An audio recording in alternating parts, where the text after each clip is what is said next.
We all know how terrifying the Willamette outbreak was.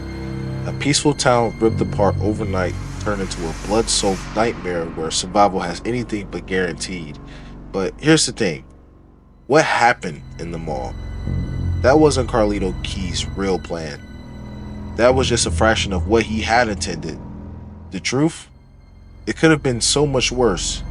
When we look at Carlito, it's easy to just see a terrorist, a man blinded by revenge, unleashing chaos with no regard for human life. But that's just a simplification. Carlito had a method, a vision, and a horrifying level of patience. His plan wasn't about one town. It wasn't about making headlines or sending a political message. It was about destruction on a scale that no one could have stopped. What we saw in Willamette was just an accident, a premature explosion of something that was supposed to be far more devastating. But what exactly was Carlito's original plan, and how did everything spiral out of his control?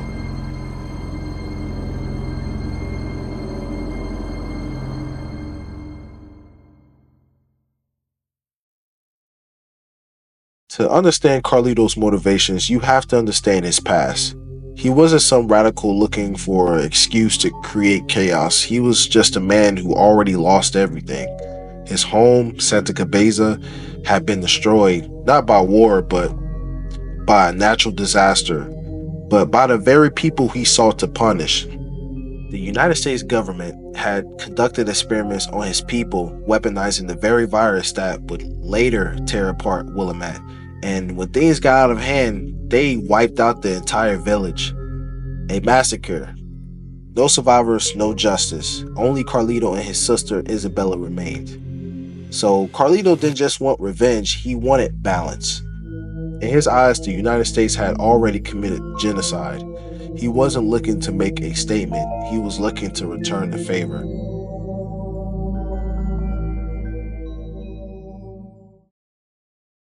Carlito's plan wasn't about Willamette at all. That outbreak was never meant to happen the way it did. His real strategy was something far more sinister, something that made stopping it nearly impossible. Instead of one massive outbreak in a single town, Carlito wanted a silent, creeping infection, one that couldn't be contained. His method? 50 orphan children. At first glance, it sounds random, but why the orphans? But these weren't just any children. These were survivors from Santa Cabeza, kids who had lost their families just like Carlito, and he had been raising them not as children but as weapons. Each one of these orphans was infected with the zombie parasite, but unlike the outbreak in Willamette, they wouldn't turn right away. Instead, they would act as living incubators, walking undetected among the population until the infection was ready to activate. Once these children was released into major US cities, they would go unnoticed. They would interrogate the communities, attend schools, live seemingly normal lives. Over time, the parasite would develop within them. It wouldn't spread through bites or an obvious outbreak. It would be completely invisible. And then at the right moment, they would turn. Imagine it. You wake up one morning and suddenly zombies aren't just in one town. They're everywhere. Entire cities overrun simultaneously with no warning, no time to prepare. This wasn't just about creating a deadly virus, this was about completely destroying the United States. With outbreaks in multiple cities at once, the government wouldn't be able to contain it. The military would be overwhelmed. Society itself would collapse in a matter of days. Carlito wasn't just trying to send a message, he was trying to erase an entire nation.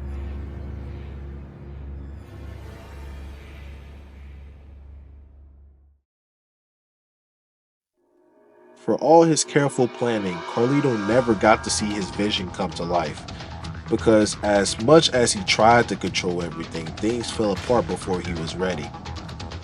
The Willamette outbreak wasn't part of his plan, it was just a mistake. Something happened, whether it was Dr. Barnaby losing control of the virus, a miscalculation in handling of the infection, or just sheer bad luck. The zombie parasite was released prematurely. Instead of staying in the shadows and waiting for his moment, Carlito had to act on the fly. Instead of a slow creeping infection, the virus spread rapidly and violently in a single town. Instead of waiting to unleash his orphans strategically, Carlito was forced into direct confrontation far earlier than he intended. Willamette was never supposed to be a main event. It was supposed to be a quiet test, a controlled outbreak meant to gather data. Instead, it turned into a controlled slaughter. There was one factor Carlito never accounted for: Frank West. A journalist, one man with a camera, changed the course of Carlito's entire plan. Had Frank not been there, the Willamette outbreak may have remained a mystery. The government could have covered it up, and Carlito might have been able to continue his real mission. But Frank exposed the truth. He uncovered Carlito's plan, forcing him into a desperate scramble to salvage what was left. By the time the special forces stepped in, it was already over. Carlito had lost control. His grand design was reduced to one isolated event, and by the time he was finally stopped, his original vision was nothing but a failed dream.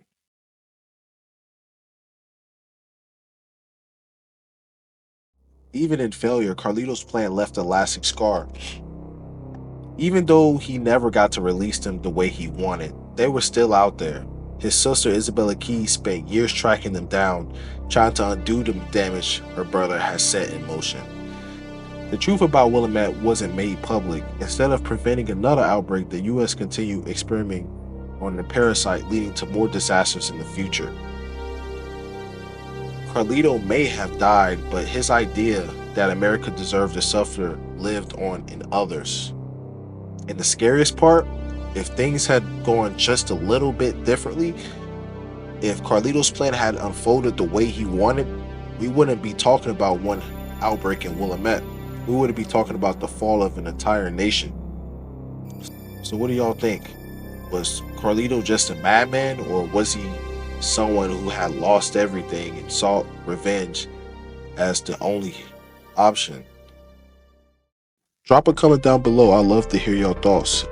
I posted a recent video on Dead Rising about, it was like a gaming video.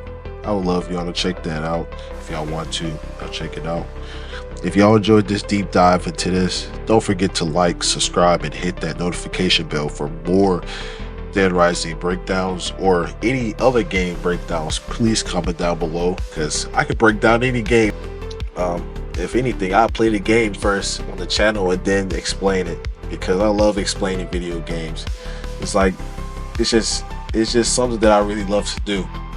But yeah, man, I hope y'all have a wonderful day. Thanks for watching, and I'll see y'all in the next one. Peace.